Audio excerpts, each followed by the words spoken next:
그날 밤 저는 확신했습니다. 저 사람들은 저를 해치려 한다고. 빗소리가 창문을 두드리고 있었어요. 아니, 두드리는 건 빗소리만이 아니었습니다.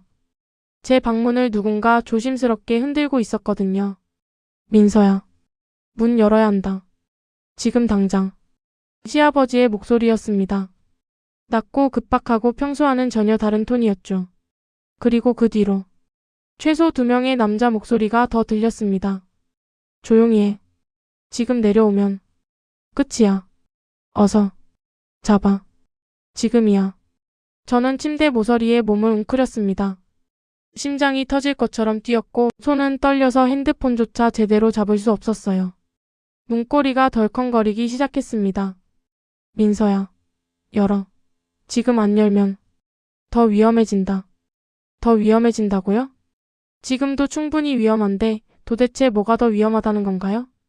그 순간 문틈 사이로 손가락 하나가 들어왔습니다. 그리고 천천히 문을 밀기 시작했어요. 저는 비명을 지를 수도 도망칠 수도 없었습니다. 그저 얼어붙은 채로 생각했죠. 어떻게 이런 일이. 이야기를 본격적으로 시작하기 전에 영상이 마음에 드신다면 구독과 좋아요 한번 눌러주세요. 여러분의 작은 클릭이 앞으로 더 좋은 콘텐츠를 만드는 큰 힘이 됩니다. 제 이름은 김민서 37세입니다. 평범한 직장인이었고 5년 전 남편 준혁과 결혼했어요. 우리 부부는 서울에서 작은 아파트를 얻어 살았습니다. 시아버지는 충청도 시골에서 혼자 사셨고요. 시어머니는 제가 결혼하기 2년 전에 돌아가셨다고 들었어요. 그 뒤로 시아버지는 쭉 혼자 지내셨죠. 명절에나 한 번씩 뵙는 사이였습니다. 불편하진 않았어요. 그냥 그렇게 적당한 거리를 유지하는 관계였죠. 그런데 지난달 남편이 갑자기 말했습니다. 민서야, 내가 한 달 정도 해외 출장을 가야 할 것 같아. 아버지가 요즘 많이 외로워하시는 것 같은데 그동안 시골집에 내려가서 함께 지내줄 수 있을까? 저는 망설였어요. 한 달이나요? 시아버지와 단둘이? 하지만 남편의 눈빛이 간절했습니다. 미안해. 이번 프로젝트가 끝나면 내가 더 자주 내려갈게. 제발 부탁이야. 결국 저는 고개를 끄덕였습니다. 그렇게 모든 일이 시작되었어요. 남편을 공항에 배웅한 다음날 저는 시골집으로 향했습니다. 차로 2시간 반. 도시를 벗어나니 논밭이 펼쳐지고 구불구불한 시골길이 이어졌어요. 내비게이션이 목적지 근처입니다 라고 말했을 때 저는 낡은 단독주택 앞에 차를 세웠습니다. 시아버지 댁이었어요. 대문을 열고 들어서니 마당에 시아버지가 서 계셨습니다. 왔구나, 민서야. 안녕하세요, 아버님. 시아버지는 환하게 웃으셨어요. 평소처럼 다정한 표정이었습니다. 고생했다. 어서 들어와. 방은 2층에 준비해뒀어. 집 안은 생각보다 깨끗했어요. 오래된 집이지만 정돈이 잘 되어 있었죠. 거실에는 낡은 소파와 오래된 TV, 그리고 벽에 걸린 가족 사진들이 보였습니다. 시어머니와 젊은 시절의 시아버지, 그리고 어린 남편의 모습. 점심은 먹었니? 네, 오는 길에 먹었어요. 그래. 그럼 짐 풀고 쉬어. 저녁은 내가 준비할게. 저는 2층으로 올라갔습니다. 계단은 삐걱거렸고 복도는 좁고 어두웠어요. 방은 깔끔했습니다. 창문으로 햇빛이 들어오고 오래된 이불 냄새가 났죠. 저는 짐을 풀며 생각했어요. 한 달. 금방 지나가겠지. 첫날 저녁은 조용히 지나갔습니다. 시아버지가 된장찌개와 김치를 내오셨고 우리는 마주 앉아 밥을 먹었어요. 준혁이는 잘 떠났니? 네, 무사히 도착했다고 연락 왔어요. 고생이 많구나. 혼자 여기까지 와줘서. 아니에요. 괜찮아요. 대화는 짧았습니다. 시아버지는 원래 말이 많은 분이 아니셨거든요. 식사를 마치고 저는 설거지를 하겠다고 했지만 시아버지가 손을 저으셨어요. 됐어. 내가 할게. 넌 쉬어. 그래도 괜찮아. 나 혼자 사는 게 오래됐거든. 익숙해. 저는 2층으로 올라왔습니다. 방에 누워 핸드폰을 보다가 남편에게 문자를 보냈죠. 잘 도착했어. 아버님 건강하셔. 걱정 마. 남편의 답장이 왔습니다. 고마워, 여보. 사랑해. 한 달 금방 갈 거야. 저는 핸드폰을 내려놓고 눈을 감았어요. 그런데 밤 11시쯤이었을까요? 아래층에서 소리가 들렸습니다. 처음엔 그냥 시아버지가 움직이는 소리라고 생각했어요. 하지만 뭔가 이상했습니다. 발소리가 너무 무거웠어요. 뭔가를 끌고 가는 것 같은 소리도 들렸고요. 끄드득, 끄드득. 마치 무거운 물건을 질질 끄는 듯한 소리. 그리고 낮은 목소리. 오늘도 밤새워야겠군. 시아버지의 목소리였습니다. 밤새워? 뭘요? 저는 침대에서 일어나 귀를 기울였어요. 계속해서 뭔가 끄는 소리가 들렸습니다. 그리고 가끔씩 쿵 하고 무거운 소리도 들렸죠. 혹시 집수리라도 하시는 건가? 저는 문을 살짝 열고 복도로 나왔습니다. 어두운 계단 아래로 희미한 불빛이 새어 나오고 있었어요. 저는 천천히 계단을 내려갔습니다. 한 계단, 두 계단. 그때였어요. 갑자기 모든 소리가 멈췄습니다. 그리고 시아버지의 목소리. 누구야? 저는 깜짝 놀라 계단에 서 있었죠. 저예요, 아버님. 물 마시러. 잠시 침묵. 그래. 부엌에 생수 있어. 가져가. 네. 저는 서둘러 부엌으로 가서 물을 한 잔 마셨습니다. 시아버지는 거실 구석에 서 계셨어요. 등을 돌린 채로요. 뭔가를 가리고 계신 것 같았습니다. 자러 가거라. 늦었어. 네. 안녕히 주무세요. 저는 서둘러 2층으로 올라왔어요. 방문을 닫고 침대에 앉아 심장 소리를 들었습니다. 뭘 가리고 계셨던 거지? 다음 날 아침, 저는 평소보다 일찍 일어났습니다. 어젯밤 일이 신경 쓰여서 잠을 설쳤거든요. 1층으로 내려가니 시아버지는 이미 마당에서 무언가를 하고 계셨어요. 창문 너머로 보니 검은 비닐봉지를 손에 들고 계셨습니다. 쓰레기인가? 그런데 시아버지의 표정이 심상치 않았어요. 주변을 두리번거리시더니 서둘러 그 봉지를 차 트렁크에 넣으셨습니다. 그리고 차를 몰고 나가셨어요. 아침 7시예요. 이 시간에 어디 가시는 거지? 저는 커피를 내려 마시며 기다렸습니다. 30분쯤 지났을까요? 시아버지가 돌아오셨어요. 하지만 비닐봉지는 없었습니다. 아, 일어났구나. 네, 아침 일찍 나가셨네요. 시아버지는 잠깐 멈칫하셨어요. 응, 그냥 산책. 산책이라고요? 저 무거워 보이는 봉지를 들고요. 아침 먹을까? 네, 우리는 간단히 식사를 했습니다. 하지만 시아버지는 제 눈을 피하셨어요. 뭔가 숨기는 게 있다는 느낌이 강하게 들었죠. 식사를 마치고 저는 설거지를 하러 부엌으로 갔습니다. 그때였어요. 싱크대 옆 쓰레기통에서 뭔가 이상한 걸 발견했습니다. 작은 천조각, 얇고 부드러운 재질, 그리고 갈색 얼룩이 있었어요. 마치 핏자국처럼 보이는. 더 무서운 건 그 색깔이 제 잠옷 색깔과 똑같았다는 거예요. 저는 그 천조각을 집어들었습니다. 손끝에서 느껴지는 촉감. 분명 제 잠옷과 비슷한 재질이었어요. 아니야. 설마. 저는 서둘러 2층으로 올라가 제 짐을 확인했습니다. 잠옷은 제자리에 있었어요. 다행이야. 하지만 찝찝한 기분은 가시지 않았습니다. 그 천조각은 대체 뭐였을까요? 왜 쓰레기통에 있었고 왜 그런 얼룩이 있었던 걸까요? 저는 침대에 앉아 깊게 숨을 들이마셨어요. 진정해, 민서야. 너무 예민한 거야. 그때 핸드폰이 울렸습니다. 남편이었어요. 여보, 잘 지내? 응, 잘 지내. 아버지는? 건강하셔. 걱정 마. 다행이다. 나 지금 미팅 끝나고 오늘 밤새 작업 들어가야 할 것 같아. 연락 못 할 수도 있어. 알았어. 조심해. 응. 사랑해. 전화를 끊고 나니 갑자기 외로움이 밀려왔습니다. 한 달. 아직 이틀밖에 안 지났는데 벌써 이렇게 불안한데 과연 버틸 수 있을까요? 그날 오후 저는 빨래를 하려고 세탁기를 열었습니다. 그런데 이상한 거예요. 분명 제가 어제 넣어둔 옷이 하나 없었어요. 얇은 원피스, 베이지 색면 원피스. 어디 갔지? 저는 세탁기 주변을 살폈습니다. 혹시 떨어졌나 싶어서요. 없었어요. 마당에 나가 빨랫줄을 확인했지만 거기도 없었죠. 설마 시아버지가? 아니에요. 왜 시아버지가 제 옷을 가져가세요? 저는 다시 2층으로 올라가 옷장을 확인했습니다. 그런데 옷장 뒤편에서 구겨진 제 셔츠 하나를 발견했어요. 분명 세탁기에 넣었던 건데 왜 여기 있죠? 더 이상한 건 그 셔츠에 손자국 같은 구김이 있었다는 거예요. 누군가 이걸 만진 거예요. 저는 손이 떨렸습니다. 누가? 왜? 저녁 식사 시간.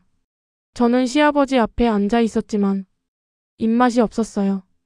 민서야, 왜 안 먹니? 아니에요. 먹을게요. 시아버지는 평소처럼 다정하게 웃으셨어요. 하지만 저는 그 웃음이 갑자기 낯설게 느껴졌습니다. 혹시 아버님, 오늘 제 방에 들어가셨어요? 시아버지의 손이 멈췄어요. 응? 왜? 아니, 그냥 빨래가 좀 이상하게 되어 있어서요. 아, 그거? 세탁기가 좀 오래돼서 말이야. 가끔 옷이 꼬이거든. 내가 좀 정리해뒀어. 그렇군요. 저는 고개를 끄덕였지만 찝찝함은 가시지 않았습니다. 세탁기를 정리했다고요? 그럼 왜 제 옷장 뒤에 있었을까요? 식사를 마치고 저는 설거지를 하겠다고 우겼어요. 괜찮아요. 제가 할게요. 그래? 그럼 고맙다. 시아버지는 거실로 가셨습니다. 저는 설거지를 하면서 거실 쪽을 슬쩍 봤어요. 시아버지는 소파에 앉아 핸드폰을 보고 계셨습니다. 그런데 자꾸 제 쪽을 힐끔힐끔 보시는 거예요. 감시하는 것처럼. 그날 밤도 이상한 소리가 들렸습니다. 자정쯤이었을까요? 끄드득, 끄드득. 또 뭔가를 끄는 소리. 그리고 낮은 중얼거림. 이번엔 조심해야 해.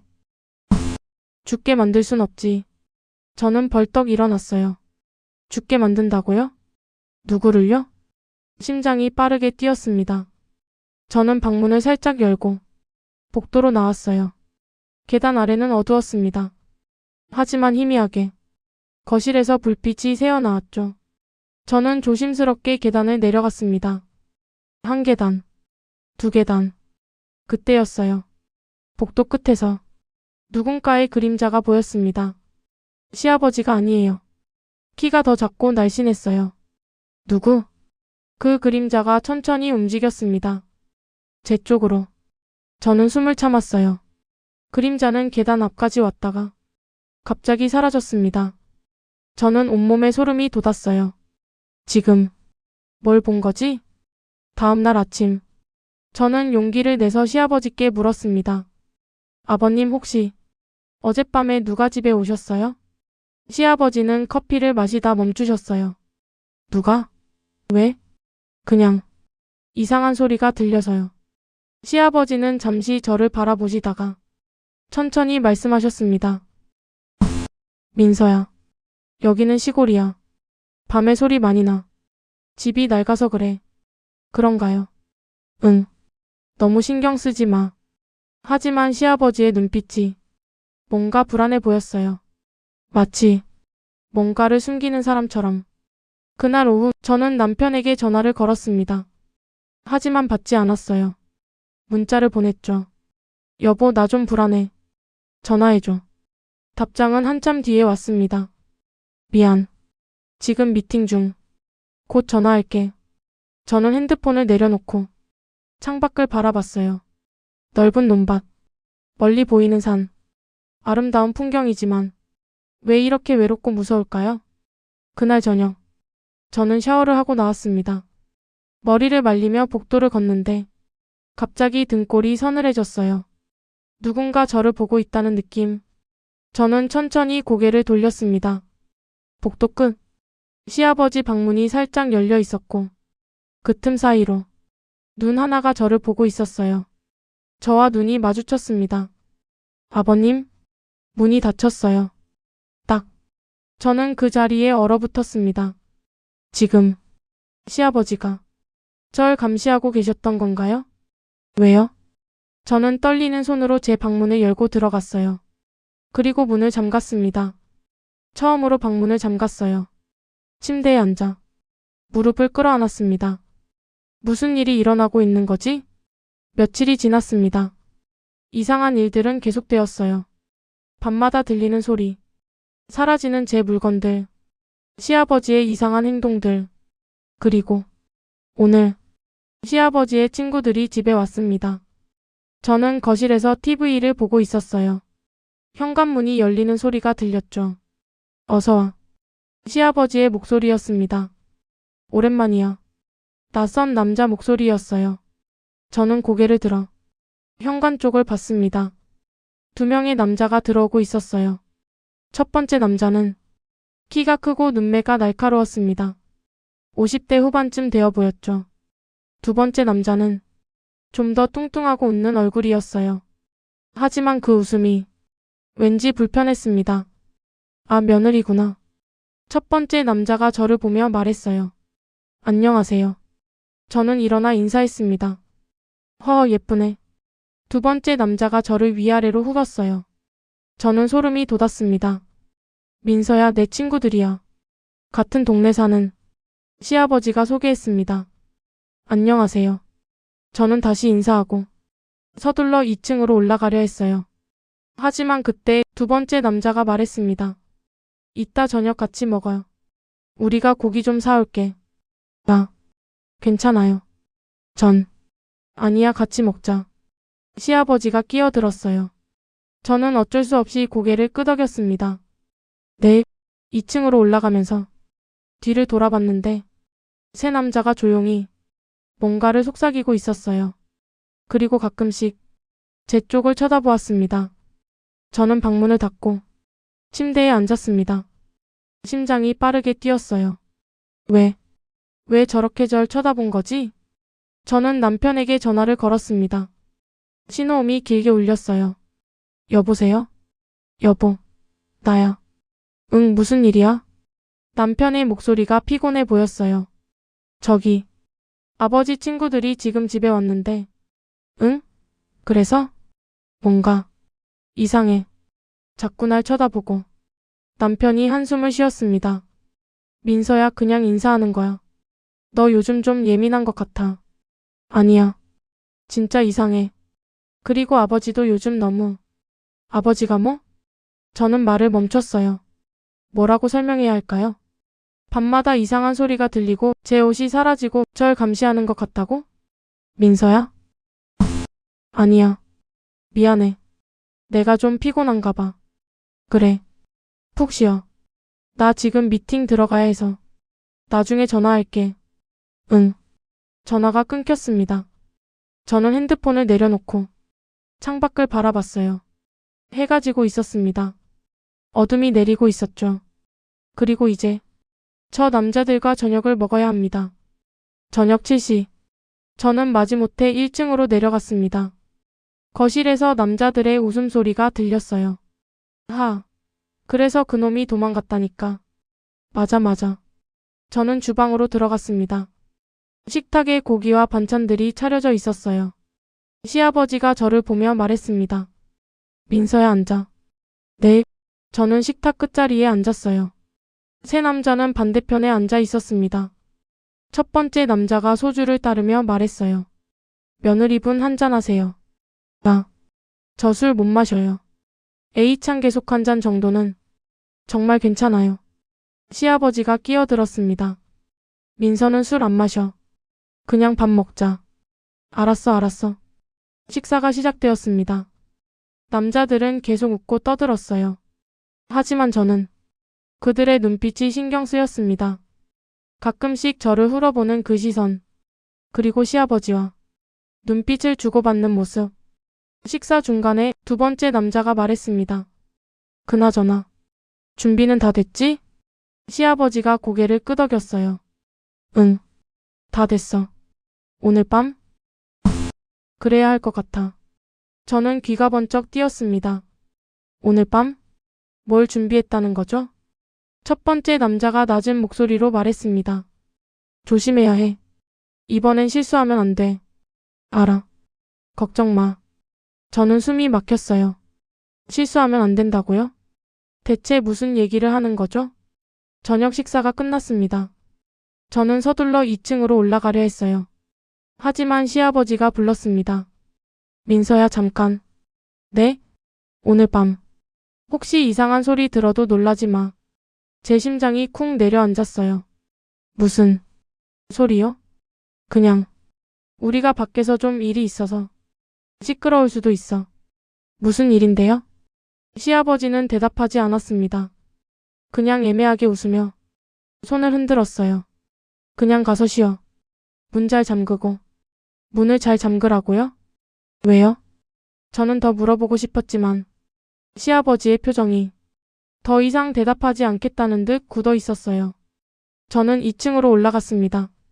방문을 닫고 잠갔어요. 그리고 침대에 앉아 귀를 기울였습니다. 아래층에서 남자들의 목소리가 들렸어요. 낮고 진지한 톤이었습니다. 시간은 11시쯤. 준비물은 다 챙겼어. 저는 온몸이 떨렸습니다. 대체 뭘 준비한 거지? 밤 10시. 저는 침대에 누워 있었지만 잠이 오지 않았어요. 아래층은 조용했습니다. 너무 조용했어요. 마치 폭풍 전 고요 같은. 저는 핸드폰을 꺼내 친구에게 전화를 걸었습니다. 서울에 사는 대학 친구 지연이었어요. 여보세요? 지연아, 나야. 어? 민서야? 무슨 일이야, 이 시간에? 나 지금 시골에 있는데. 저는 떨리는 목소리로 지금까지 있었던 일들을 설명했어요.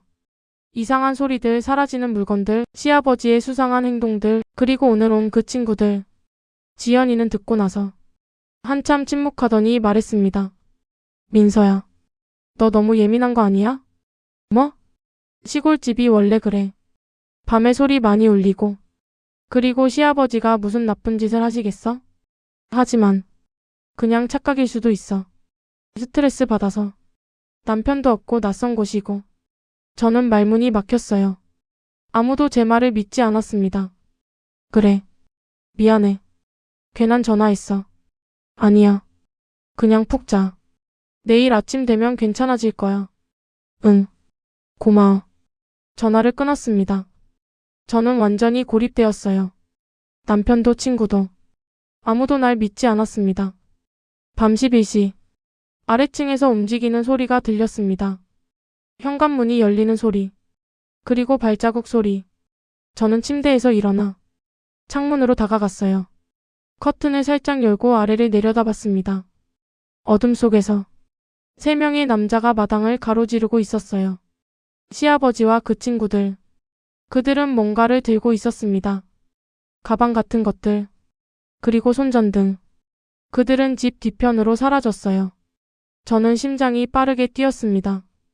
지금 뭘 하러 가는 거지? 궁금증과 두려움이 동시에 밀려왔어요. 저는 방문을 열고 조심스럽게 복도로 나왔습니다.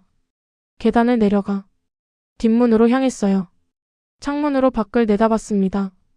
멀리 손전등 불빛이 움직이고 있었어요. 그들은 뭔가를 땅에 놓고 작업을 하고 있는 것 같았습니다. 저는 뒷문을 살짝 열고 밖으로 나갔어요. 차갑고 습한 밤 공기가 제 얼굴을 스쳤습니다. 저는 어둠 속에서 조심스럽게 그들을 향해 다가갔어요. 10m, 5m. 저는 나무 뒤에 숨어 그들을 지켜봤습니다. 시아버지가 말했어요. 여기다. 확실해? 응. 여기가 제일 안전해. 그들은 가방을 열었습니다. 어둠 속에서 정확히 보이진 않았지만 뭔가 긴 물건들을 꺼내고 있었어요. 그리고 땅을 파기 시작했습니다. 저는 숨을 죽였어요. 저들이 뭘 묻으려는 거지? 첫 번째 남자가 말했습니다. 혹시 들키면? 들킬 리 없어. 다들 자고 있어. 며느리는? 시아버지가 잠시 침묵했어요. 모를 거야. 방에 있을 테니까. 저는 온몸에 소름이 돋았습니다. 그들은 저 몰래 뭔가를 하고 있었어요. 뭔가를 땅에 묻고 있었고 절대 제가 알면 안 되는 것을. 그때였어요. 제가 뒤로 물러서는데 발밑에 나뭇가지가 있었습니다. 딱 나뭇가지가 부러지는 소리. 세 남자가 동시에 고개를 돌렸어요. 손전등 빛이 제 쪽을 향했습니다. 누구야? 첫 번째 남자가 소리쳤어요. 저는 숨이 막혔습니다. 손전등 빛이 제 얼굴을 비췄어요. 민서야? 시아버지의 목소리였습니다. 놀라움과 당황스러움이 섞인. 저는 뒤로 물러섰어요. 아버님. 저는 그냥. 왜 나왔어? 지금 몇 시인데? 시아버지가 소리쳤습니다. 평소와는 전혀 다른 화난 목소리였어요. 미안해요. 그냥 소리가 나서. 두 번째 남자가 다가왔습니다. 어떡하지? 일단 집으로 데려가야 해. 시아버지가 제 팔을 잡았어요. 들어가자. 싫어요. 놔주세요. 저는 팔을 뿌리쳤습니다. 당신들 뭘 하는 거예요? 뭘 묻으려고 했어요? 시아버지의 얼굴이 굳었어요. 민서야. 이건 내가 알 일이 아니야. 알 일이 아니라고요? 밤에 몰래 나와서 뭔가를 땅에 묻는 게 알 일이 아니라고요? 첫 번째 남자가 조용히 말했습니다. 들어가게 해. 빨리. 아저씨들, 대체 뭘 하는 거예요? 저는 소리쳤어요. 하지만 그 순간 두 번째 남자가 제 뒤로 다가왔습니다. 그리고 제 입을 막으려 했어요. 저는 비명을 질렀습니다. 으악. 시아버지가 손을 저었어요. 안 돼. 그러지 마. 두 번째 남자가 멈췄습니다. 시아버지가 저를 보며 조용히 말했습니다. 민서야. 진정해. 우린 나쁜 짓 안 해. 나쁜 짓 아니면 뭐예요? 밤에 몰래 나와서 뭘 묻는 게 나쁜 짓 아니면 뭐예요? 이건 설명하기 복잡해. 설명해보세요. 시아버지는 한참을 망설이다가 한숨을 쉬었습니다. 일단 집으로 들어가자. 거기서 얘기할게. 싫어요. 지금 여기서 말해요. 민서야, 제발. 시아버지의 목소리에 간절함이 묻어났어요. 저는 잠시 그를 바라봤습니다. 그의 눈에 공포가 보였어요. 뭔가 숨기고 있는 게 아니라 뭔가를 두려워하고 있었어요. 알았어요. 들어가요. 우리는 집으로 돌아왔습니다. 거실에 앉았어요. 4명 모두. 시아버지는 소파에 앉아 손을 깍지 끼고 한참을 말이 없었습니다. 그리고 천천히 입을 열었어요. 민서야, 너 혹시 최근에 이 동네에서 이상한 소문 들은 적 있니? 무슨 소문요? 침입범. 제 심장이 멎었습니다. 침입범이라고요? 시아버지가 계속 말했습니다.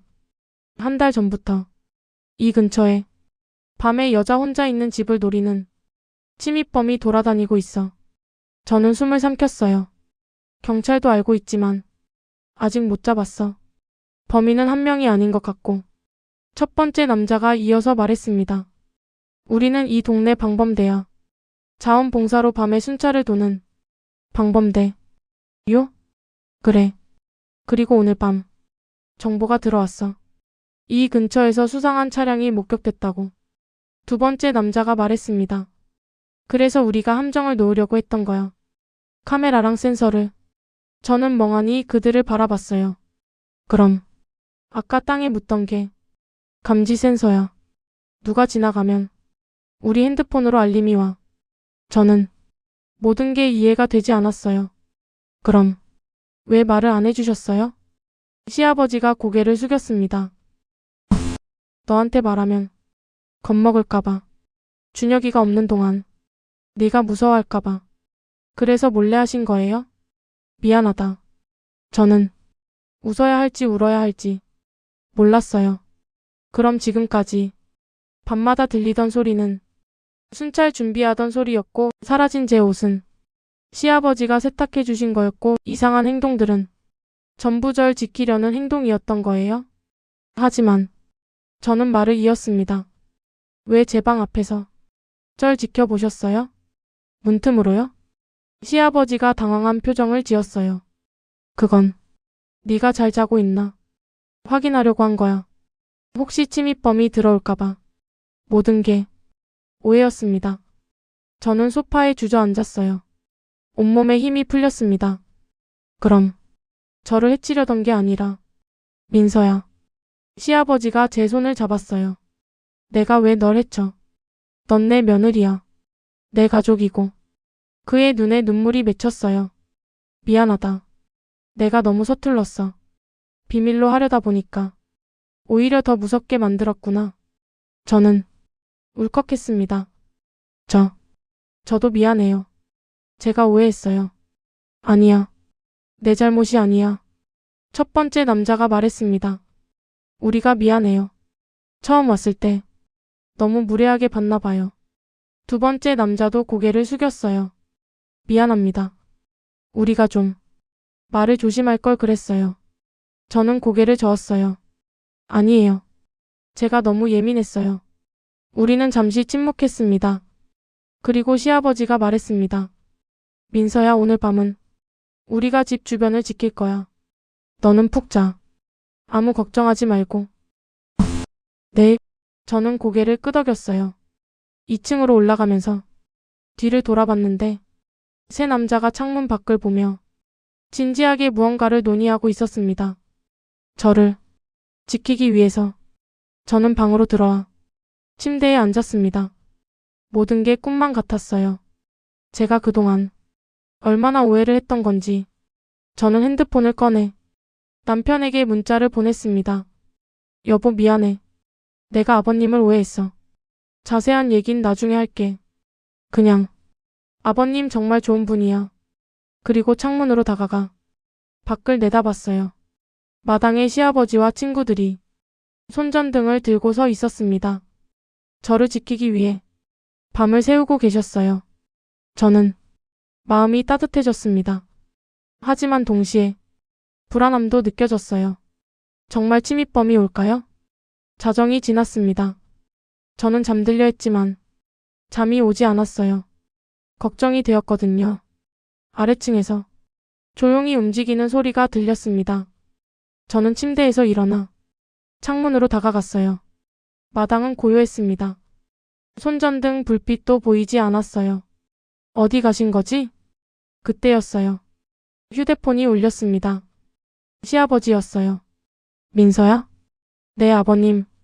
혹시 지금 밖에 차 소리 들려? 저는 귀를 기울였어요. 그리고 정말로 멀리서 차 소리가 들렸습니다. 들려요. 문 잘 잠그고 절대 밖에 나오지 마. 알았지? 네. 하지만 아버님은? 우리는 괜찮아. 걱정하지 마. 전화가 끊겼습니다. 저는 심장이 빠르게 뛰었어요. 침입범이 정말 오고 있는 건가요? 저는 방문을 확인했습니다. 잘 잠겨 있었어요. 창문도 확인했어요. 모두 닫혀 있었습니다. 그리고 귀를 기울였어요. 차 소리가 점점 가까워지고 있었습니다. 그리고 멈췄어요. 집 근처에서요. 엔진 소리가 꺼졌습니다. 침묵. 저는 숨을 죽였어요. 몇 분이 지났을까요? 갑자기 아래층에서 소리가 들렸습니다. 거기서 시아버지의 목소리였어요. 그리고 발소리. 여러 명이 뛰는 소리. 잡아. 도망가. 저는 창문으로 달려갔어요. 밖을 내다보니 어둠 속에서 누군가 달아나고 있었습니다. 시아버지와 친구들이 그를 뒤쫓고 있었어요. 하지만 뛰는 사람이 한 명만이 아니었습니다. 두 명이었어요. 그리고 그중 한 명이 집 쪽으로 방향을 틀었습니다. 저는 소름이 돋았어요. 침입범이 집으로 오고 있었습니다. 저는 서둘러 방문으로 달려가 확인했어요. 잠겨 있었습니다. 하지만 아래층에서 소리가 들렸어요. 유리 깨지는 소리. 창문이었습니다. 누군가 1층 창문을 깨고 들어오고 있었어요. 저는 핸드폰을 집어들었습니다. 손이 떨려서 제대로 번호를 누를 수 없었어요. 신호음이 울렸습니다. 112 신고센터입니다. 저희 집에 침입자가. 주소가 어떻게 되세요? 저는 떨리는 목소리로 주소를 말했습니다. 네, 즉시 출동하겠습니다. 안전한 곳에 계세요. 전화를 끊고 저는 방 구석에 숨었어요. 옷장 뒤에요. 계단에서 발소리가 들렸습니다. 천천히 2층으로 올라오고 있었어요. 제 심장이 미친 듯이 뛰었습니다. 복도를 걷는 발소리. 그리고 제 방문 앞에서 멈췄습니다. 문고리가 돌아갔어요. 하지만 잠겨 있었죠. 침입자가 문을 흔들었습니다. 저는 손으로 입을 막고 숨을 죽였어요. 제발, 제발. 그때였어요. 아래층에서 외침이 들렸습니다. 경찰이다. 손들어. 경찰이 도착한 거예요. 복도의 발소리가 급하게 계단을 내려갔습니다. 도망가는 소리였어요. 그리고 충돌음. 움직이지 마. 꼼짝 마. 체포하는 소리가 들렸습니다. 저는 옷장 뒤에서 천천히 나왔어요. 다리가 후들후들 떨렸습니다. 방문을 열고 복도로 나갔어요.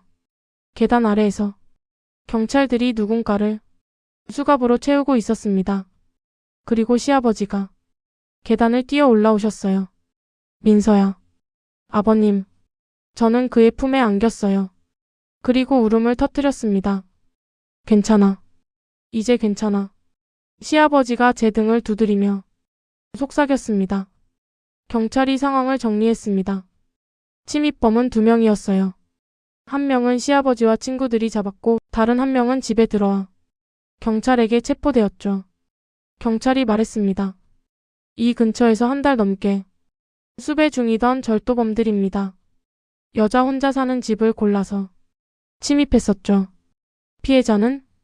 다행히 큰 피해는 없었습니다.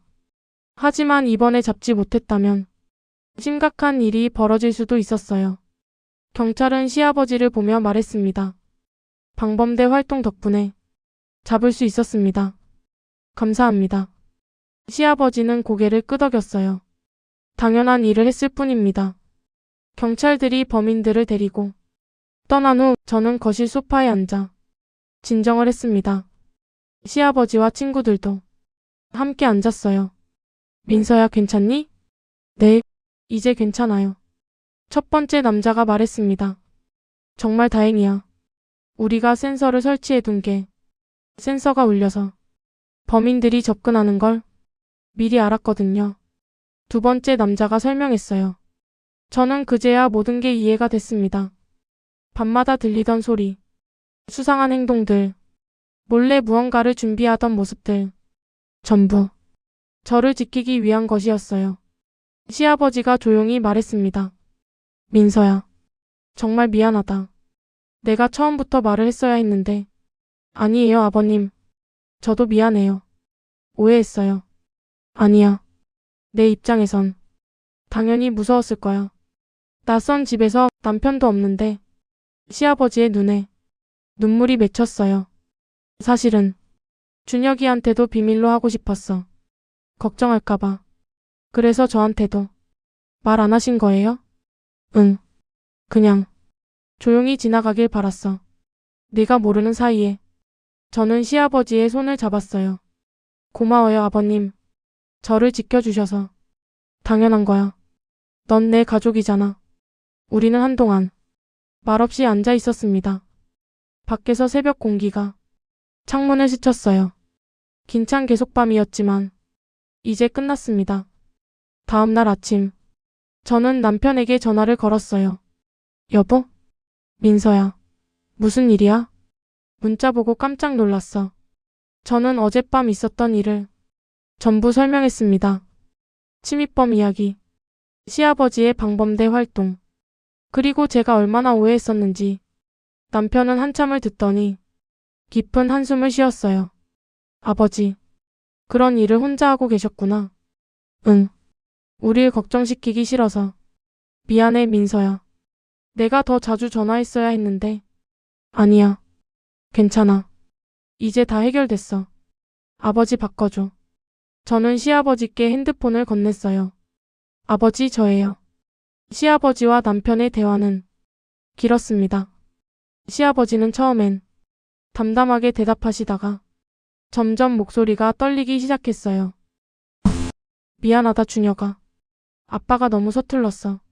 아니에요, 아버지. 정말 고마워요. 그들의 대화를 들으며 저는 깨달았습니다. 가족이란 때로는 서투르고 때로는 오해하지만 결국엔 서로를 지키려 하는 그런 존재라는 걸. 일주일이 지났습니다. 남편이 출장에서 돌아왔어요. 우리는 함께 시골집을 찾았습니다. 시아버지는 마당에서 우리를 기다리고 계셨어요.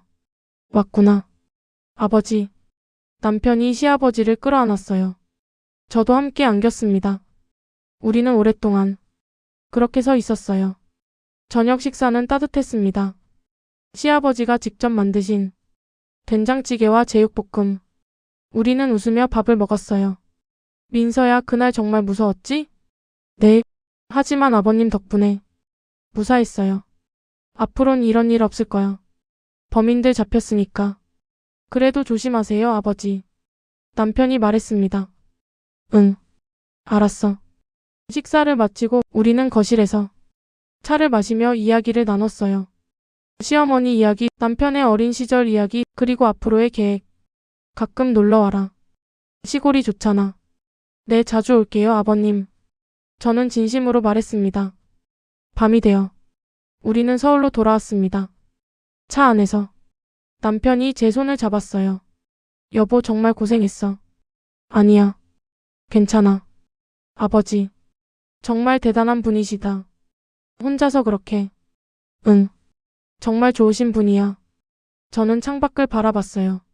어둠 속으로 사라지는 시골길. 그곳엔 시아버지가 계셨습니다. 혼자지만 이제 외롭지 않으실 거예요. 우리가 더 자주 찾아뵐 테니까요. 어쩌면 세상에서 가장 무서운 건 진실이 아니라 진실을 오해한 내 마음인지도 모릅니다. 두려움 속에 갇힌 밤은 길었지만 그 끝에서 저는 가족의 진심을 다시 보게 됐습니다. 시아버지는 서툴렀지만 그의 방식대로 저를 지키고 계셨어요. 말 대신 행동으로, 설명 대신 침묵으로.